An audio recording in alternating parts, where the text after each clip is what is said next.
Welcome to Saturday versus Sunday. I'm John Barber, and with me is Jeff Dover, and let's talk football. We've got our week one, as of now, review of the NCAA college football. Time of recording is Sunday, so we're not going to get to the South Carolina Vautech or Miami Notre Dame or the UNC game, but with a lot of stuff happened on Saturday. What are some of your takeaways?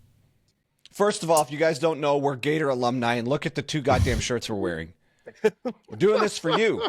Doing this for you. We said this off air. I was like, man, these still don't feel great. And you make a point of saying we're professionals now, right? Yeah. So we're professionals. It doesn't matter. All 10 people that are watching. And we know our channel's super tiny, but you know, we appreciate you being here. That's for sure. Yeah. Got to start somewhere, right? This is our second year, but can't be homers. Obviously, it doesn't come across well. I mean, obviously, everyone in football sports media must have a home team. It's not like they would never watched football growing up. No, and they talk about them. Like they say, like, oh, I'm hoping they win, and so, but like when you cover it, you cover the league. Solid verbal guys. One's Penn State, one's Oregon. Yeah, right. And the cover three guy, the Tom is Illinois, like knows. Right. Yeah, and they know more about those teams too. Chip is UNC. You know who's done a good job? I still don't know if he even has a home team. Is Josh Pate? I know he grew up in the South, Georgia South area. Yeah.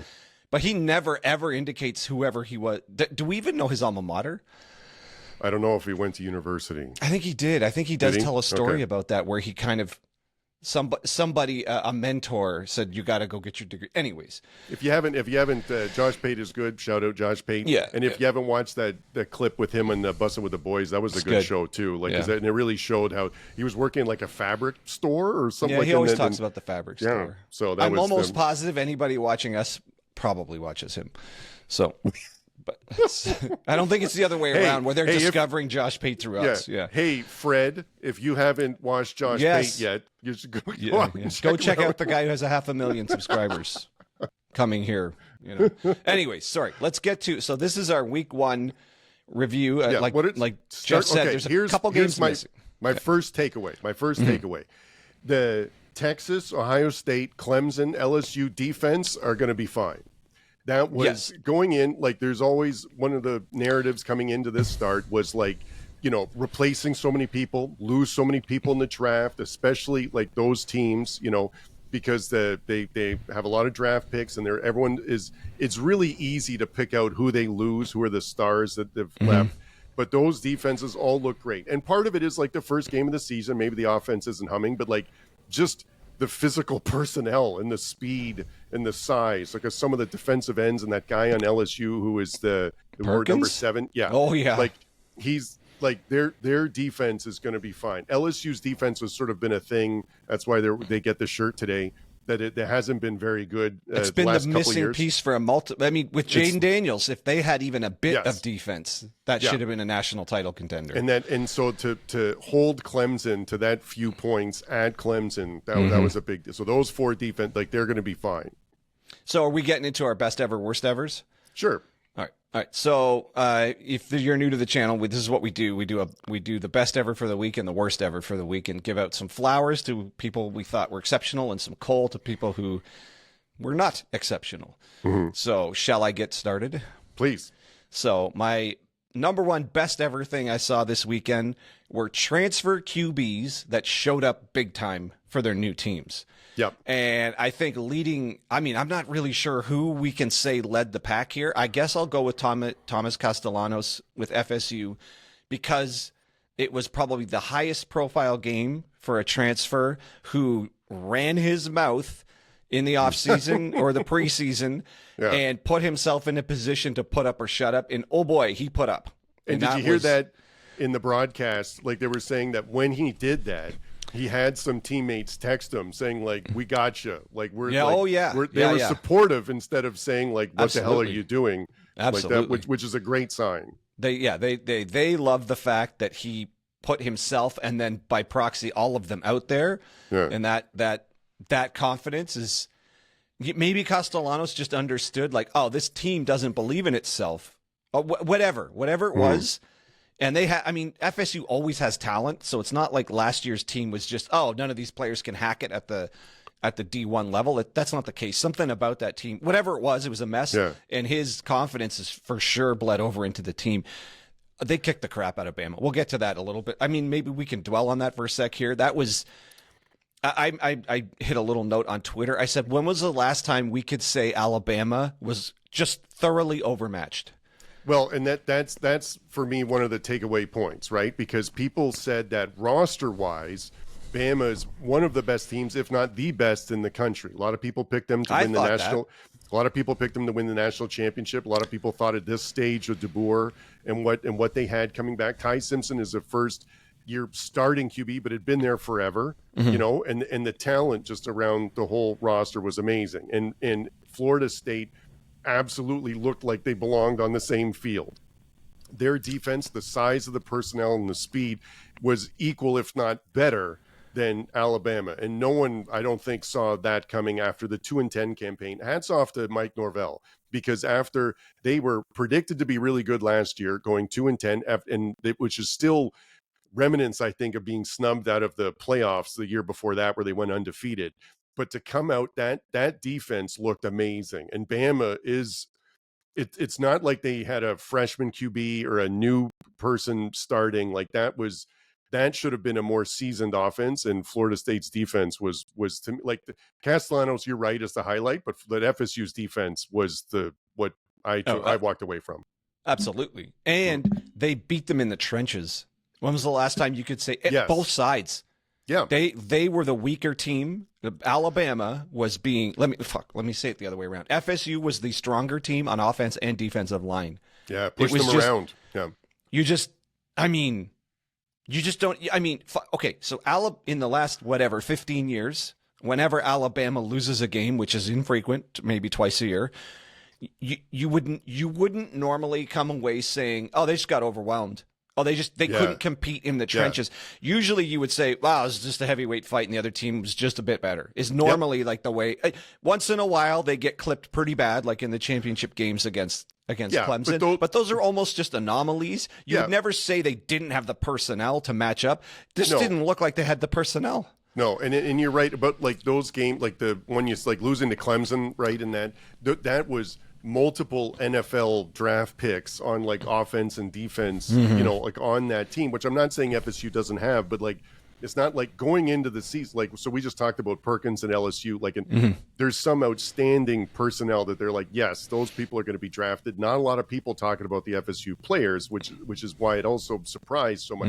Bama was it closed at a 14-point favorite. Just show you the odds makers sometimes are just, I mean, you just don't know. So that was you just don't know. No, that was great. And so my best ever was the 4 defenses. I guess we'll start with that. Okay. The 4 defenses. I said my second best ever of the weekend.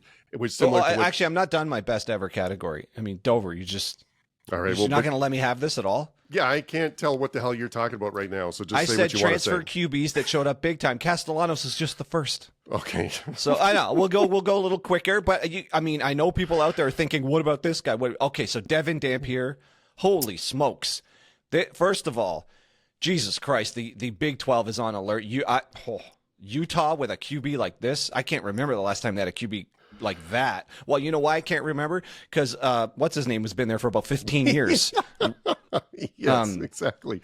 Maybe playing, Cam maybe Rising. not playing. So Dampier, 21 for 25, 206 yards, 2 TDs, and then another 87 yards rushing in a TD. And this guy, he's got like a Kyler Murray vibe going on there. You can't bring him down. He can.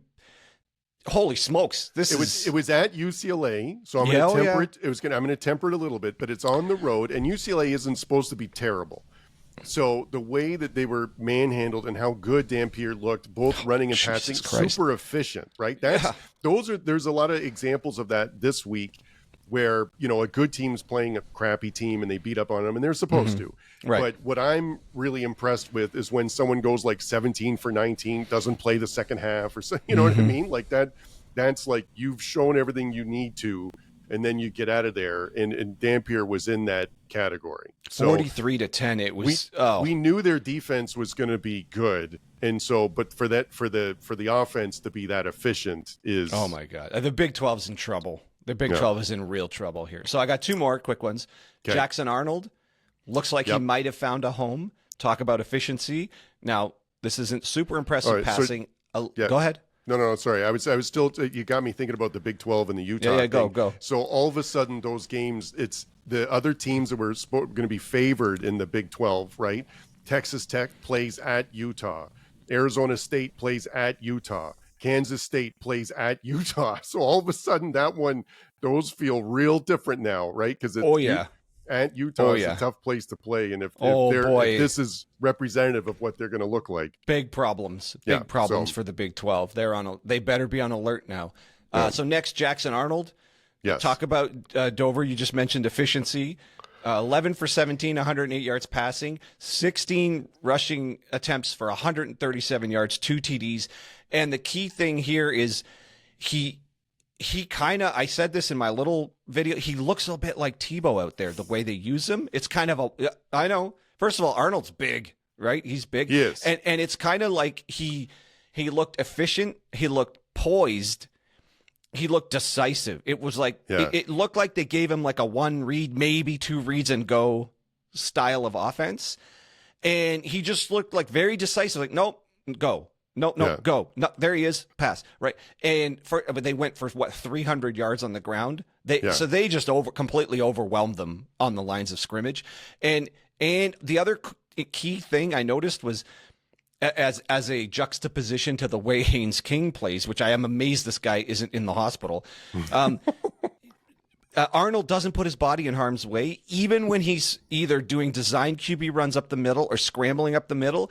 He always seemed to slide, protect his body, and live to play the next down, and never really took a huge shot, even though he's kind of a big body guy. If you're going to last the season, you try not to put your body in harm's way, which still blows me away that Haynes King makes it through a season the way he plays.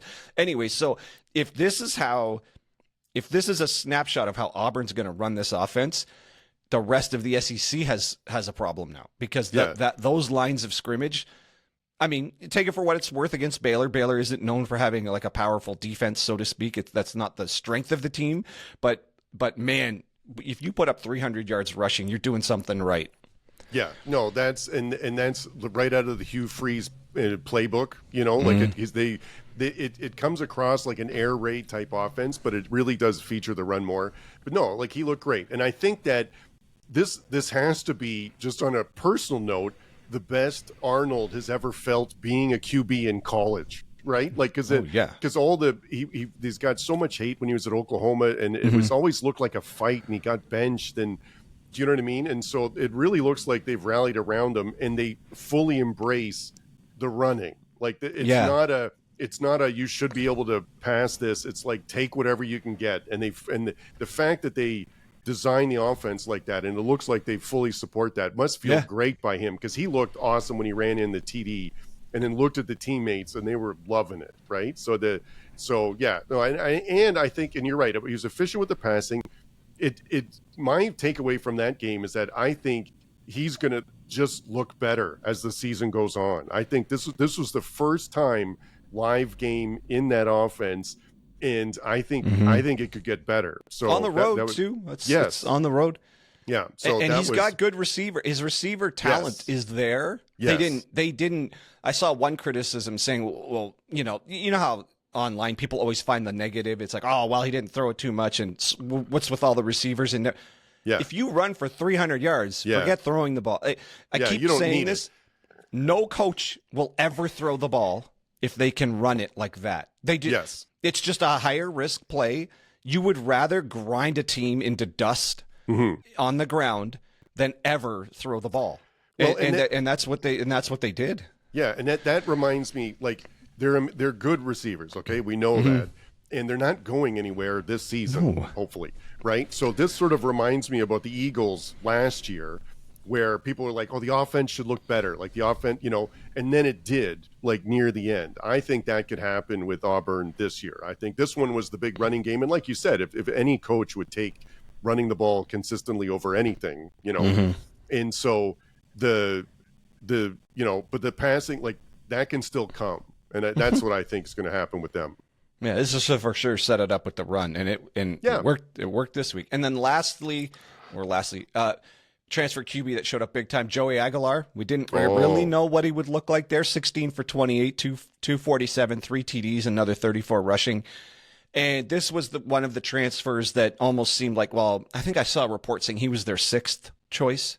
Like once they knew Nico was gone, like who were they going to bring in? Mm-hmm. And well, for number 6, that looked pretty damn good. So, and he's in the driver's seat of a big time program, and that was a good one coming out of the gates. We know Syracuse lost a lot from last year, so they weren't necessarily. This isn't necessarily like SEC caliber competition, but it's it's a Power 4 team who won 10 games last year. So there's something to Syracuse. So it was a big time performance by Aguilar.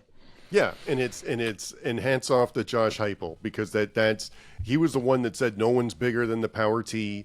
He's been a good coach. I think he's done a lot with what the players that he's had there. And this was a great example of, the actions matching up with the words, right? Mm-hmm. Nico is talented, probably more talented than Aguilar. I don't know how many people would argue that. But at the end of the day, you're a coach. You coach someone up. You show them the system. You put them in a position to be successful, and that's what they did. And that was think about all the good teams that played on Saturday. Tennessee scored 45 points. It was that's more than most every other top 25 team. Yeah. So that played someone. You know what I mean? So so that's a really good sign for sign Tennessee. For Tennessee fans. That's for sure. Yeah. All right, Joe. So Dover now. You can move on now that I've got through my category here. Perfect. So that was a big category. Your number one thing. It's that. So my number one thing was the 4 defenses, the best thing that I saw this weekend.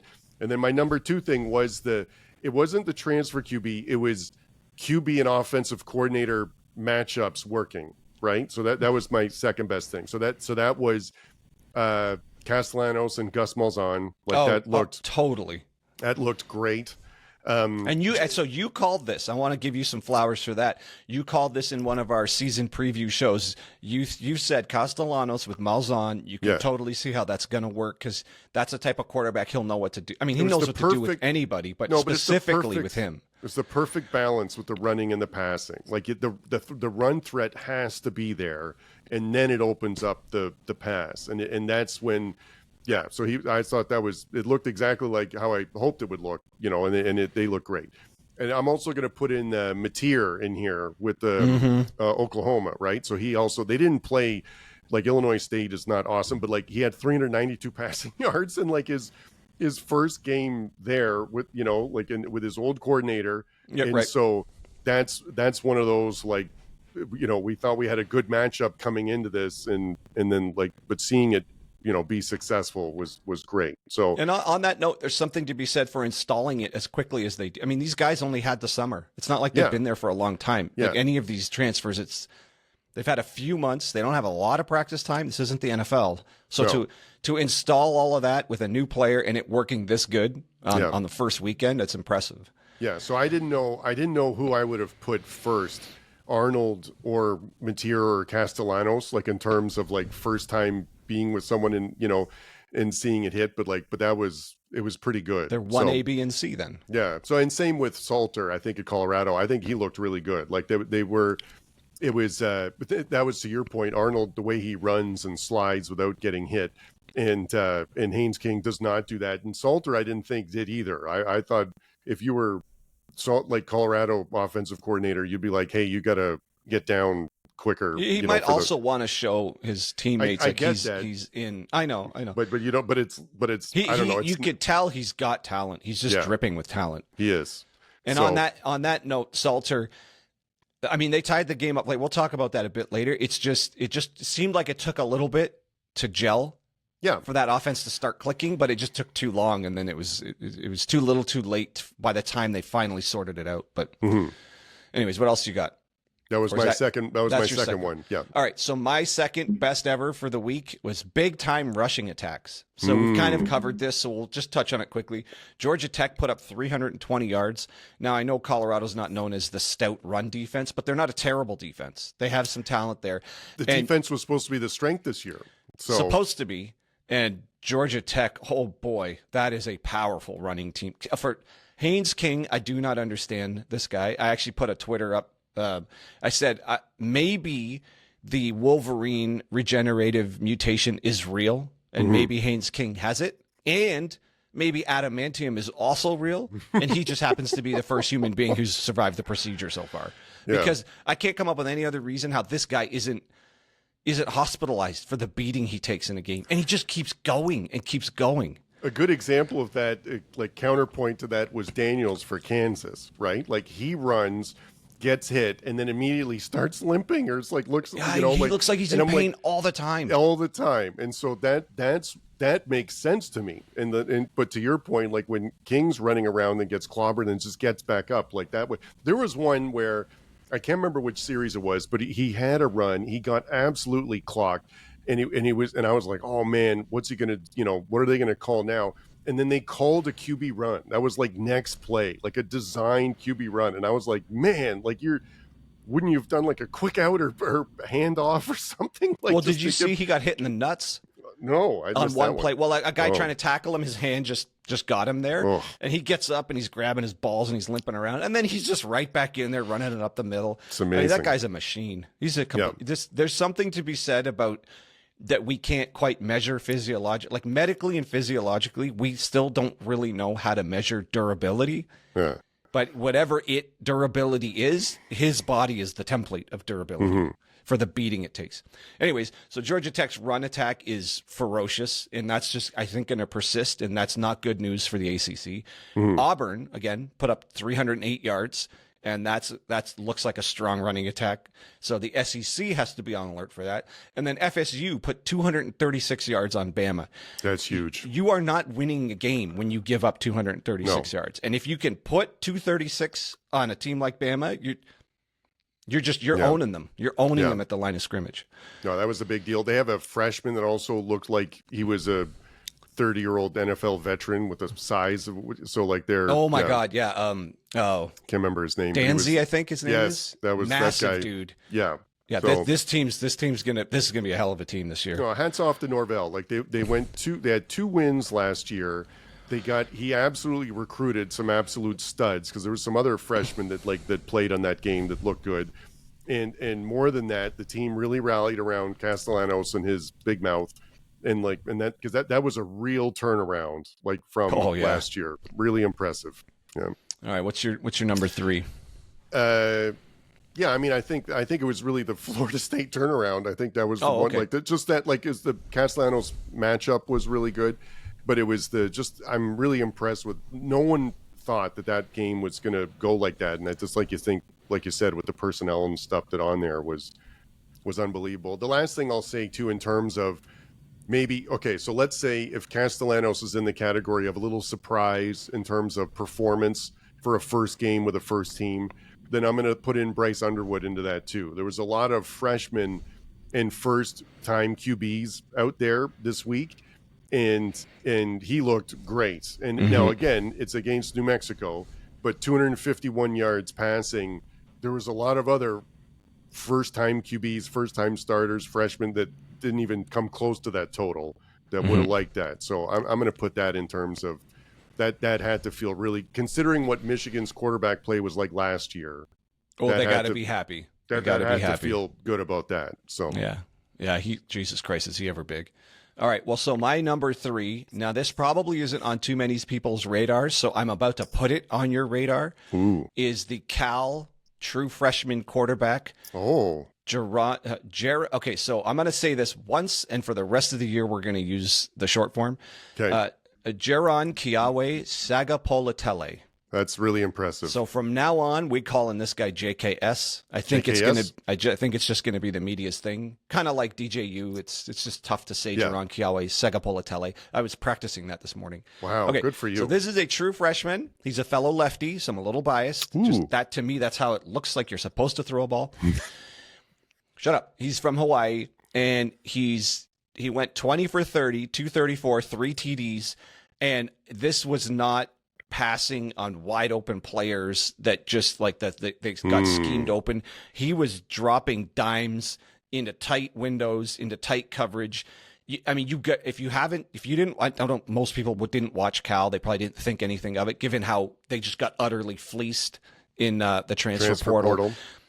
this guy, I'm calling it now, is going to be in the Heisman conversation before the end of his career. Okay. I was going to say this year. No, not this year. Not this year. Before the end of his career. Wow, this will be a It's the way he throws the ball. First of all, he's got a rocket for an arm, and these all look like NFL type throws, or at least he's making NFL Sunday throws. And you gotta at least watch the highlights of this guy, and you'll be like, oh God, they got a guy.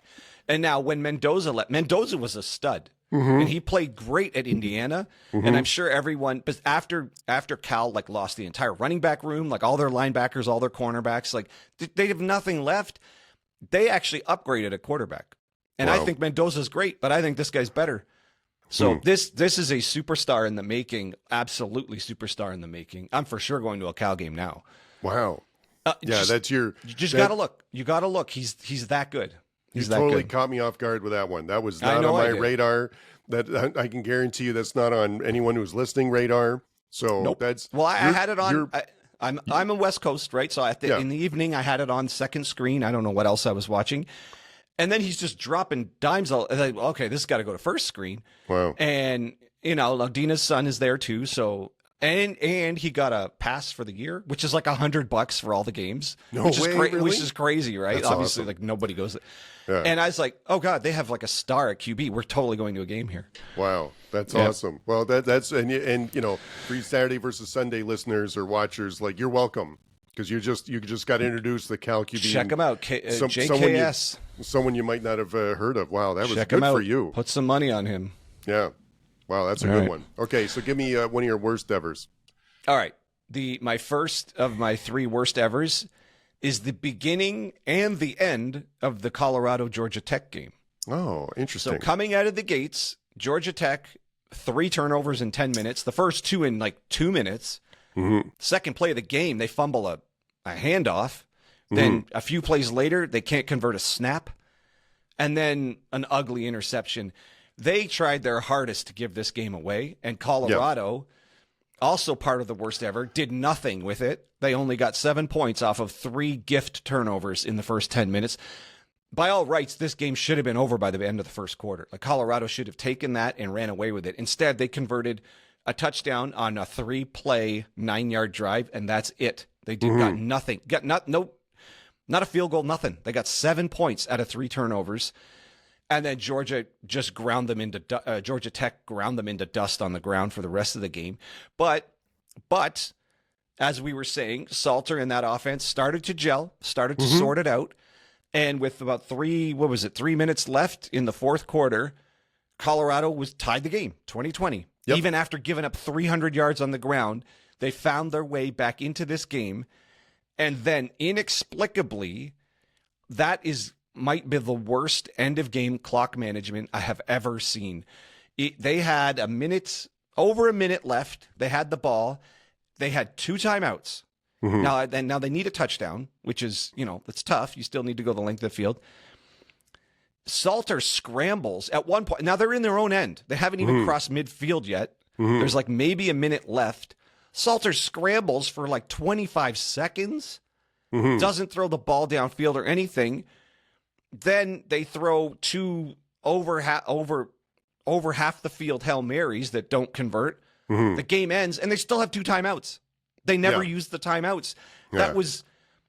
That's almost as bad as the Chicago Bears clock management debacle last year against I can't believe what the hell he was thinking, what he was doing. Maybe that was Salter just not understanding what he was doing, and the coaches told him to do one thing and he just ad-libbed and did something else. But they came up to the line of scrimmage, clock is still ticking, and then he just scrambles all over the place. It's what are you doing? You have a minute. But you still have 2 timeouts. Unbelievable. Yeah. I'm sure Colorado fans are just tearing their hair out going, what the hell are you doing? And then the clock's just ticking down, and fucking nothing's happening. I couldn't believe how bad that was. Yeah, that one was, so this is on my list too. This was, and, this is the first time that I've ever thought a Dion coached Colorado team looked like it wasn't coached well. Okay. And that was my concern after this one, because I've seen they've had a lot of turnover in players. They've had a lot of had a maybe different systems, offense and defense. We said they couldn't run the ball at one point, but then they could, and and so the things have always improved. Like even the defense, I think people were in the right place. Maybe they just didn't make a play. Yeah. That's one thing, right? Or some people drop balls, but like that was a complete for have the clock to run out while you still have 2 timeouts is a complete mismanagement. Like there's no other way. Even if they didn't have the timeouts and you still ran around for a minute at the end, that would still be not as egregious, but still a concern because because what you have to tell them is like, this is a quick pass or you throw it out of bounds. Like, or throw it out of bounds. Or you can't just run around. Right. Or you like get it 7 yards and spike it. Like there's no, all the scenarios have to account for stopping the clock. So that alone was pretty bad, but with the time, like you can't use them at the end of the game. Like they don't carry over to next week. No, that was surprising. That game, I gave Georgia Tech a bit of a pass for the 3 turnovers at the beginning because it's the first game jitters Well, and apparently it was pouring rain before the game, so handling the ball was very good. And people were slipping a fair bit over there, and it's like and I remember, I don't know if you caught, that was the funny thing about the field. The sideline reporter was like, oh, and there's, a lot of the fields use like the rubber, the shoot up rubber thing. So this field is like shoot up wood. And then she had pictures of it. And it just looked like water sogged wood. And I'm like, that can't be better. Like in terms of the field and like draining and or like slipping. Like it's, anyway, that was got to review that one. Yeah, so that was it. I was disappointed to see we had Georgia Tech minus the points, so we cashed. So that was still, still like to point that out. But they did everything they could, like you said, with the 3 turnovers at the beginning, and it was just so that they worked so hard at that with that, like the running and the mesh and that stuff. Because last year they had like 2 fumbles all year, something like that, and they had Georgia like Tech, and they had like 3 in the first quarter or whatever, right? So there was 2 fumbles in the first quarter and a pick. It was so bad. So, but anyway, so but I'm with you. So what's your next worst thing ever? Texas going just one Texas for full period. Texas, full but stop. going 1 for 5 on 4th downs. That's the 4th down specifically, and getting shut out in goal to go situations multiple times. Now I actually had an expanded category of teams in general leaving points on the board with goal to go, but Texas was the sort of the prime example of being in the red zone, either high or low, like 20 yards or right down within 10 yards, and coming away with nothing. So there's because in a game that was one tight. Score, yes, 14-7. So that's where it makes it's extra concerning. I'm never going to understand this. There must be some sort of calculus or some sort of statistical formula they use that when you're down there, it's better to go for it. But in a game like this, where points are at a premium, and you're stopping you know that Ohio State only had 203 yards offense? They were worse. They were the worst offense in this game. So in a game where the other team's not moving the ball, it's obvious points are at a premium, and you just don't take the field goal. And I mean chip shot field goals when you have the opportunity. They get stopped 3 and 4. I mean, we're talking 1st and goal to go, and they get stuffed all 4 tries. And instead of taking the field goals, you just consistently come away with nothing. Now, maybe the alternative is and we were stopping them on defense because Ohio State had 200 yards. They outgained them by 130 yards. But to my thinking, and I'm waiting for someone to convince me otherwise, you can field goal your way through a game like this. Like you can win this game on field goals. And instead of chipping away at field goals, you just keep getting 0 and 0 and 0. And they could have easily got 3 field goals and won this game just on field goals. Yeah. But instead, they just went 0, 0, 0, 0 and lost 14-7. And I'll never understand the not taking. I mean, if you get stuffed 3 times, now all of a sudden you're going to. Clearly, your goal to go plays aren't working. You're losing the battle in the. Both of these teams consistently lost. Both of these offenses, Texas and Ohio State, offensive lines were losing the battle to the defensive lines the whole game long. Ohio State only had 77 yards rushing. It was pathetic. But so Texas at least had a bit more going on the ground, but it took till the second half. But when it mattered, Ohio State's defensive line bowed up in the red zone, and they kept stopping them. And going 1 for 5 on 4th down, there's two things about that. A, you didn't get it. B, you had to go for it 6 times. Yeah, or whatever. exactly. You had to go for it 5 times on 4th down. That was, so that was you're not getting 5 anywhere. 3rd downs you didn't convert, right? It's 5 third downs you didn't convert, so you're still going for it on 4th down. Like, what an anemic offense. It's just, God, and leaving the points on the board. I just thinking you get what, maybe anywhere between 10 and 12 possessions a game, and getting into the red zone, you're telling me you can't convert 3 or 4 field goals, which would have been more than enough points to win this game. Yeah. On top of the 1 touchdown.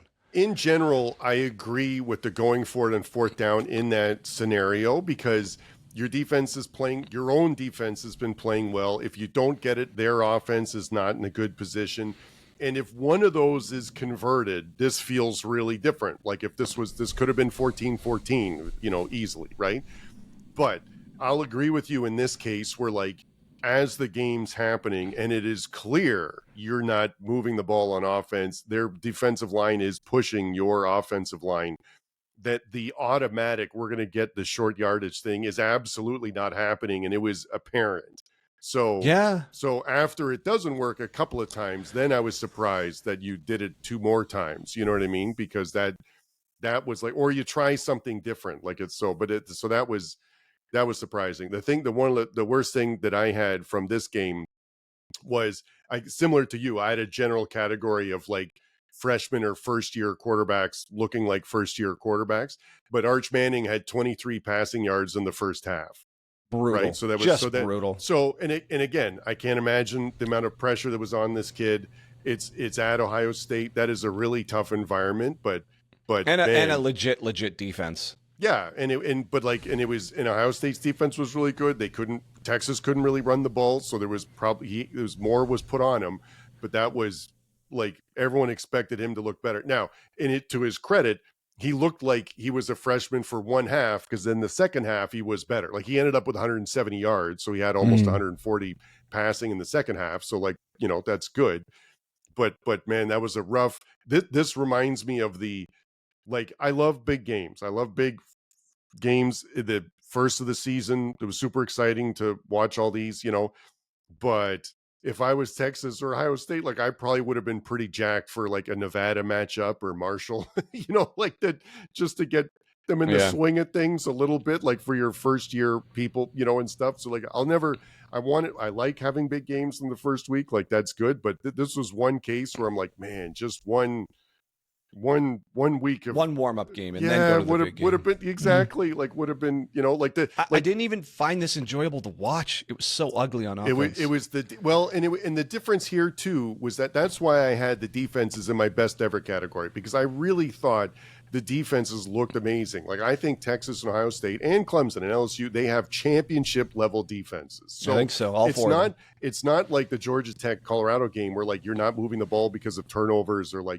or the one exception I'll give is this is also my worst ever from this week, the amount of dropped balls for Ohio State, and especially Smith. He dropped 2 of the first 3 that came his way, and which is horrendous, because he is arguably the number 1 player in all of college of any position. That's a lot of people. You know what? Though Texas took him away last year too. I know, but they thought that going in, you're the number 1 of all of the play, and to make a mistake like that, hit him in the hands and just spike it like it was bad. So that kind of makes you appreciate Will Howard a bit more. Well, and it was, but also you're not helping out Sayin for his first start either, right? But so that was the drops where for him specifically, because he's an everything wide receiver, that was really, really rough. So yeah, so I'm with you there. So I guess let's see here, my 3rd worst ever that's where we're at right now. Yep.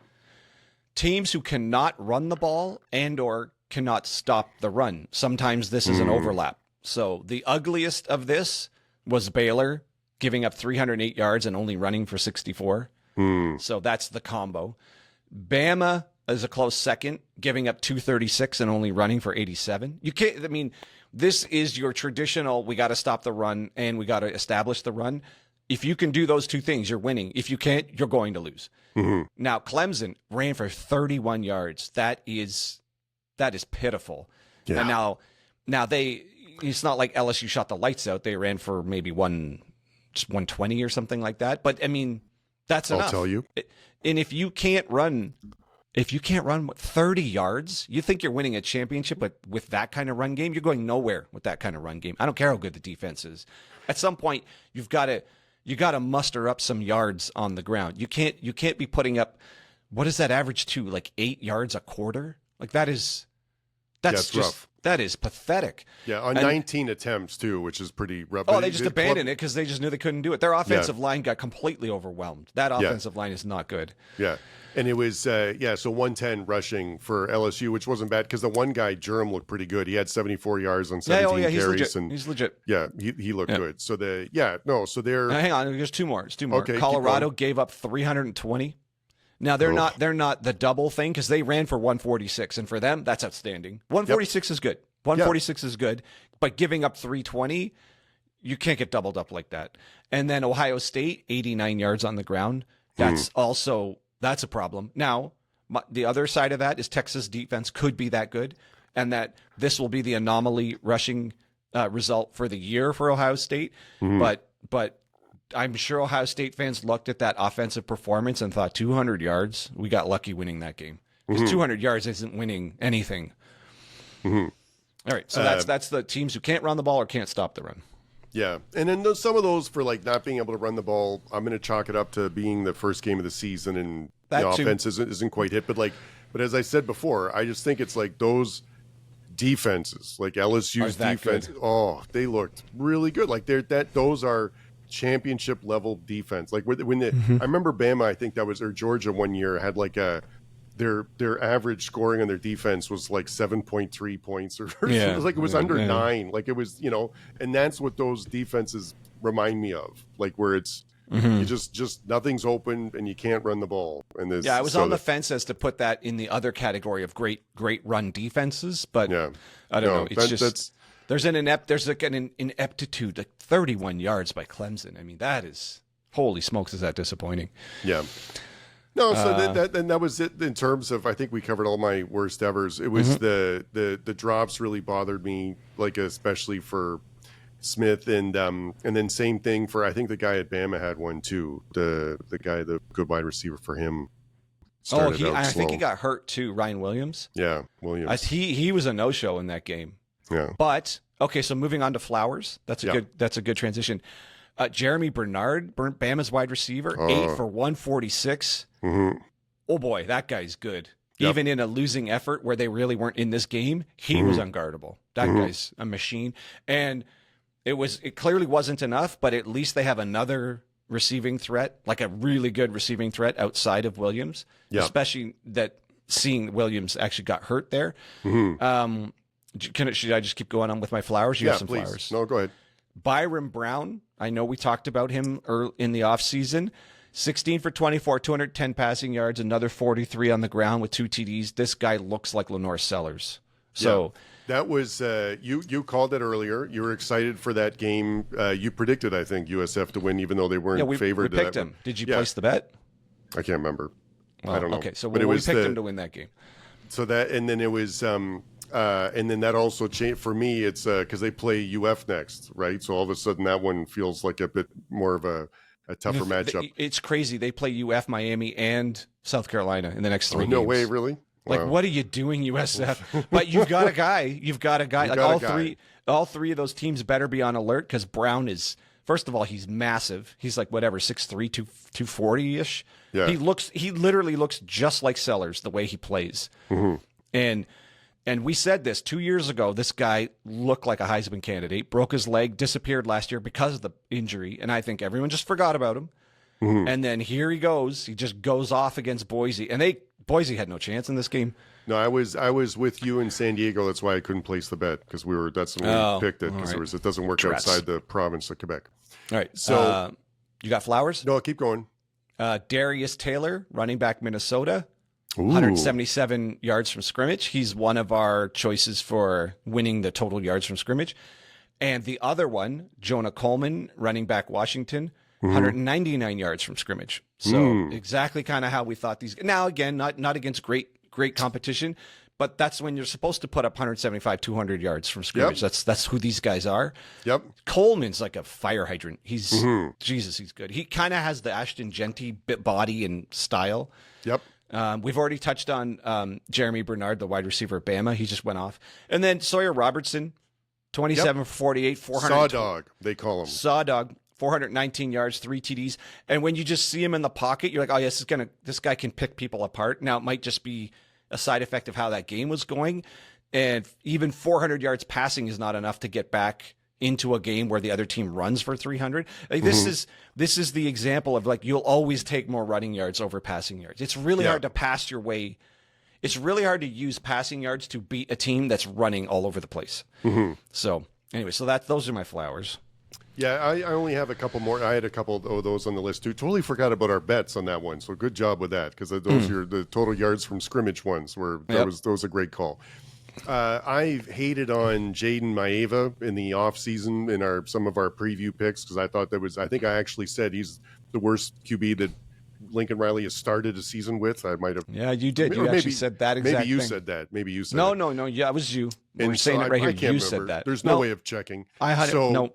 And so, but he went 15 for 18, super efficient, 295, 2 TDs. The only reason why he didn't pass more is because the other guy came in and went 9 for 9 for 6. Now, again, it's Missouri State, but listen, you're like, that's what, you expect USC and Lincoln Riley QBs to be really great, and he was. So you got to give flowers to that.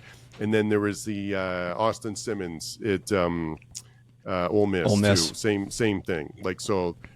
First time starting, wanted to be good, had to be good. Had 2 interceptions. That's stuff to work on for, the practice, but that's fine. But 341 passing yards and 3 TDs. Again, compared to some other first time starting QBs this week, that stood out, because there was a lot that, other people had like 23 yards in the first half. So right, yeah. All right, so I got Cole for a couple of people here. Oh yeah, very good. All right, so my first lump of coal goes to Nico Iamaleava. Oh, yeah. 11 for 22, 136 yards, a TD and a pick, and he just didn't look sharp out there. Yeah. And they got boat raced. And then part of this coal is, what are you doing? Yeah. You left a team that you took to the playoffs to go to UCLA to get crushed by Utah, who theoretically you're in a stronger conference than the Big 12. I don't know if they're beating any of the top Big 12 teams with that type of performance. Now, maybe Utah's just back to being Rose Bowl caliber team here, but that was ugly. And I think it's going to get real ugly in the Big 10 when they face the top Big 10 teams. So you made a move, what apparently was for money, and now I think that it came out that he didn't actually even get any more money. Maybe it was just a move to be closer to home. But I think he's in for a long season, and that was not a good opening performance. I think they said that. I think they said, like, oh, it's not a move for money. He wants to be close to home. But I fully believe it was for money at the beginning, and then that's the just info what they're we saying saw now. Was he didn't even get more money. I know that, but that's what he wanted, more money. He just didn't get it. So, like, that was. But then once he ended up there, he's like, well, I just wanted to be close to home. It wasn't about the money, but I believe it was absolutely about the money. Like, he just didn't get it. You went from a playoff contending team to this. Yeah, and listen, I don't wish ill on many people. There's a couple, but I don't wish ill on many people. But like this, that's a pretty satisfying goal delivery, like for this guy, because it was as a football fan, I was excited to see him play for Tennessee, right? And I don't get to see that now. Well, you're pissed off because you had him picked as your Heisman. Listen, if Tennessee had a chance. You have to remember everything that we talk about, but it was. I'm pissed off because I don't get a chance to see him play for Tennessee, and I have zero interest in watching him play for UCLA now. And I'll tell you another thing: UCLA, their next game at UNLV, that's not a automatic win for UCLA. Not the way that offense is performing right now. Then they've got another one against New Mexico, which, I mean, it should be closer. I don't know. Better show up to that one. Yeah, but then they have like Penn State, Michigan State, at Indiana, Nebraska, Ohio State, Washington, USC. Like, I think they're going to lose all those. So if they perform like this, yeah. So now, not to take away from Utah. Utah looked like a complete powerhouse, and And the Utah quarterback, Jesus Christ, why am I Devin Dampier is a revelation, but Jesus, this 43-10, you got to do better than even. Okay, you don't have to beat Utah, at least be on the field be competitive at all. Yeah, and they weren't. It's a bad sign. They might as well have been an FCS program as far as how badly Utah kicked their ass. Yeah. So, and I have one other lump of coal to give to the Cincinnati passing game, 69 yards. Wow. Look at you An go. interception, no TDs. Now, they ran for 200 yards in that game. But if you watch this game, I don't know if I'm going to put it all on Sorsby. He was hitting his receivers right in the hands, and they were just spiking the ball into the ground like it had a disease on it. It was pathetic. Like he was hitting guys. That's why I'm giving the passing game the coal and not necessarily Sorsby. Yeah. They were in this game. They could have won this game, and their passing attack was horrifically bad. It was so bad. I was kind of hoping they'd be more competitive in this game. And still, it's not like it was a blowout or anything. They were in a position to they still had an opportunity to win this game. But where are you going with 69 passing yards? What kind of stat line is that? That's rough. Yeah. Again, that's a good callback for Nebraska. I think they looked pretty good. It was a really important. Nebraska's defense hasn't been great, and they had a game-sealing interception at the end, which was pretty cool. So hats off to them, and maybe flowers for Dylan Raiola too, because there was parts of that game where that's the best he's looked, at least that I've seen him, and Nebraska fans have been waiting for him to come around. So well, and you know what? I'll give an extra chunk of coal to Sorsby for throwing that ball. Yeah, because they had zero chance. He had no idea that the safety was there, and it threw it right. I mean, that ball had zero chance, as you say, and they were well within field goal range. This was not like it has to be a TD or nothing. And they were maybe second down, so they had a couple more downs to go. Yeah, you could have just taken more yards, get the field goal, and at least live to see overtime. Yeah, and instead he just went for broke. Yeah, I don't mind going for the game-winning touchdown, but it's got to be not into double coverage. It's got to be a throw where like only your guy can get it, or nobody else. Like it's out in front or to the And that's a good point, because he threw that on the inside shoulder, and there was at least 5 yards of space on the outside shoulder. So if he'd have thrown it where it should have been, like you say, only where your guy can get it, at least your guy can make a realistic play on the ball. Yeah. Instead, he threw it inside shoulder and gave it to the safety. Yeah. What a terrible decision, and even worse throw. Yeah, that's in my that should be in your category of the leaving points on the board thing, like you talked about with Texas, points on right? The board. So it's because a field goal ties it with no time left, right? So that's real different than And it's not like Nebraska was just running up and down the field on you. You could It's reasonable. It's reasonable to send that one to overtime, regroup, and see what you can do. It's not like one of those games where, oh man, as soon as they get the ball back, they're just going to score on us. It's Nebraska's. It was 20 points. It's not like it was a lot of points. So you could have hung in there.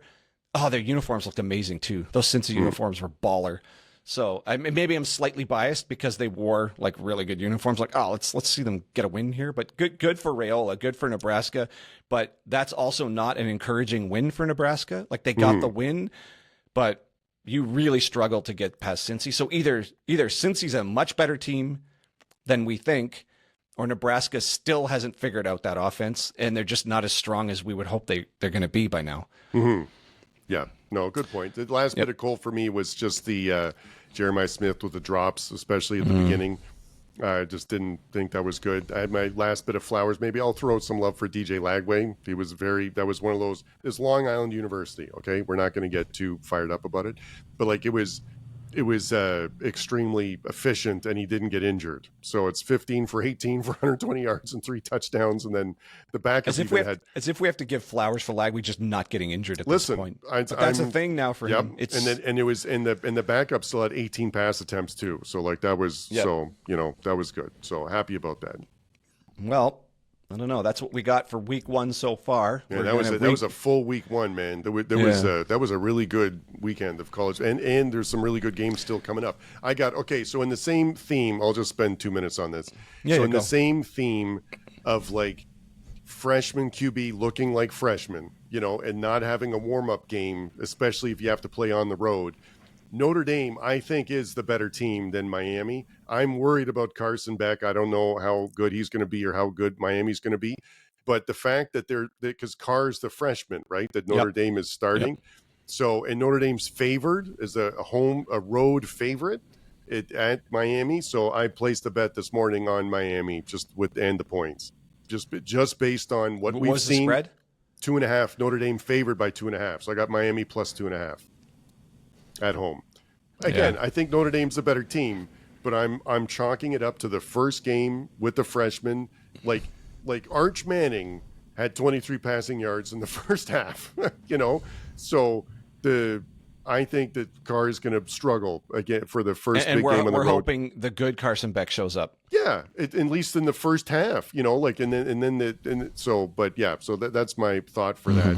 I wanted to pull the trigger on South Carolina over Vodtech, but the spread's 6.5 for South Carolina, which seems about right. Now let's leave it and see how it goes. South Carolina lost so much talent to the NFL. We got to see how well they can reload. Now Sellers is still Sellers. Yeah. He needs to take a step. He can't keep doing the one read and go thing. No. If he wants to be a legitimate, not only Heisman candidate. Well, I guess he's a Heisman candidate, but if he thinks he's headed to the NFL, he's got to start learning to read past one read. Now maybe first that offensive line couldn't protect at all last year. They were terrible in pass pro. So maybe that's all he could get through. So hopefully that line's a little better and he can start developing into a true full-on QB where he can actually get past the first read. Yeah. The talent's there. We know the talent's there, but that offense has got to allow him to actually play a little bit of quarterback here. Yeah. And great matchup with Vodtech too, because they're not a, they're still a Power 4 team, but they're not going to be great this year. But that's Beamer Bowl. Yeah, exactly. Right. That's but that's a good matchup. So 2 good games today. So we'll cover that tomorrow. I don't think we'll be able to cover the at UNC game by the time we record tomorrow. So we might just knock that one out on its own. Yeah, that's fine. Okay, well, that's all we got for this week. Appreciate you being here. We know our channel's kind of tiny, and if you're here still listening, we know that you had a bunch of other options, so we super appreciate you being here. If you do like what we got going on, maybe hit us with a like, maybe a subscribe if you haven't already subscribed. And big ask, share with somebody you think might like the channel, but only if you legitimately like what we got going on. Well, no, seriously, you got so many options. We super appreciate you being here. I'm okay if someone shares if they just like us and not like us. So, but what Barbin said was true too. All right, so a good place to leave it. I think it's a good place to leave it. Yeah. Right. So for Jeff Dover, I'm John Barbin, and that's your Saturday versus Sunday podcast.